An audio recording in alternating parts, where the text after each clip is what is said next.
మిగులు ఉపాధ్యాయుల సర్దుబాటుకి తాజా మార్గదర్శకాలు. ఇది తాజాగా ఈనాడే రాసిన వార్త. ఉపాధ్యాయుల పని సర్దుబాటుకి ఈ నెల 9న ఉన్న విద్యార్థుల సంఖ్యను ప్రామాణికంగా తీసుకోబోతున్నట్టు పాఠశాలకు విద్యాశాఖ ప్రకటించింది.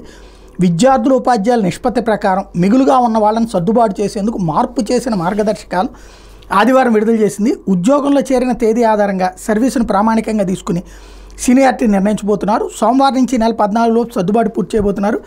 మిగులు ఉపాధ్యాయులు మొదట మండల స్థాయిలో, ఇంకా మిగిలితే డివిజన్ స్థాయిలో సర్దుబాటు చేస్తారు. అర్హత ఉన్న ఎస్జీటీలకి సబ్జెక్ట్ టీచర్లుగా ఉన్నత పాఠశాలలో నియమిస్తారు.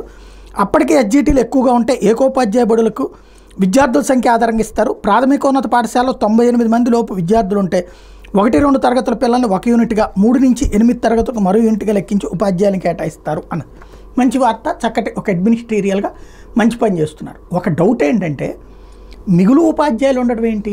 ఇప్పుడు ఉపాధ్యాయుల కొరత 6,000 పైచిలుకుంది అని చెప్పేసి జగన్ హయాంలో డిఎస్సి అనౌన్స్ చేశారు. దాని మీద కోర్టుకు వెళ్ళడం వల్ల ఆగిపోయింది. జగన్ దగా చేశాడు, మేము వస్తే మెగా డిఎస్సి ప్రకటిస్తామని 16,500 ఉద్యోగాలు టీచర్ పోస్టులకి నోటిఫికేషన్ ఇచ్చింది చంద్రబాబు సర్కార్. మరి ఒక పక్కన ఖాళీలు ఉన్నాయి, 16,500 భర్తీ చేస్తూ ఉంటూ ఇక్కడ ఇంకా మిగులున్న వాళ్ళని వేరే చోట సర్దుబాటు చేయడం నాకు అర్థం కాలేదు. అదే అయోమయం.